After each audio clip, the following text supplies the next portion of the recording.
Yangi basta armağan olsun bütün severlerime. Söz bastası Aslan Beyatlı ayeti. O Sagran Hamad Vazid inşallah yolunuza göre olur.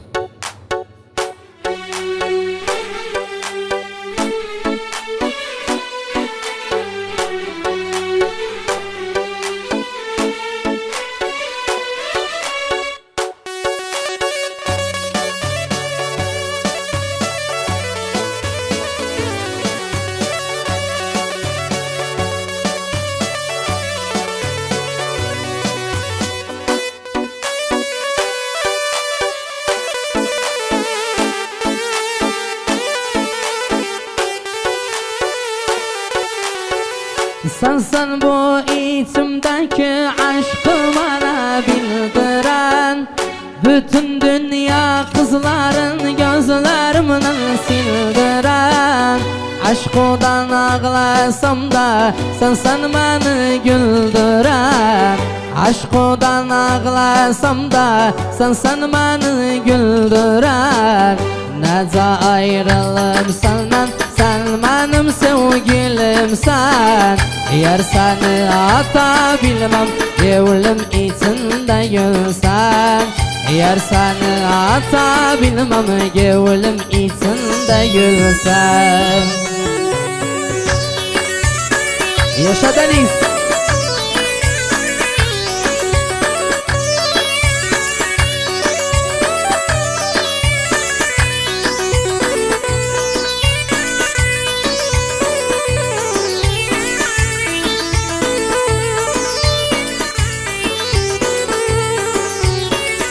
Sen gözümden azizsen, sen benim sol yanım.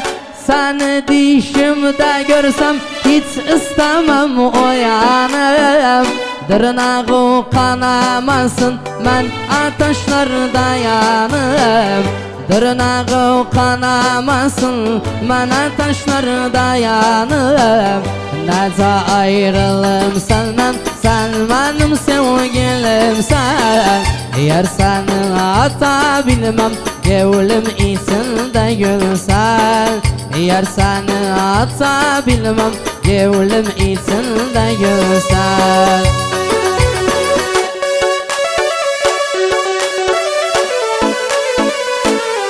Allah Allah.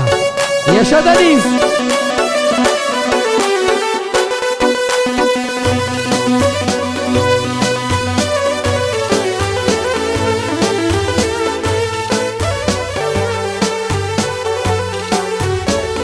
Bilsen ben severim seni, dünyaya vermem.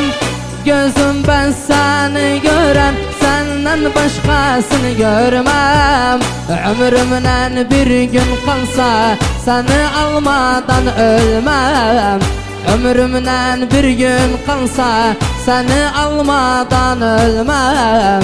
Nece ayrılım senden, sen benim sevgilimsen. Eğer seni ata bilmem, gevlim içinde gülsen. Eğer seni ata bilmem, gevlim içinde gülsen. Allah Allah. Vay vay. Aferin Deniz.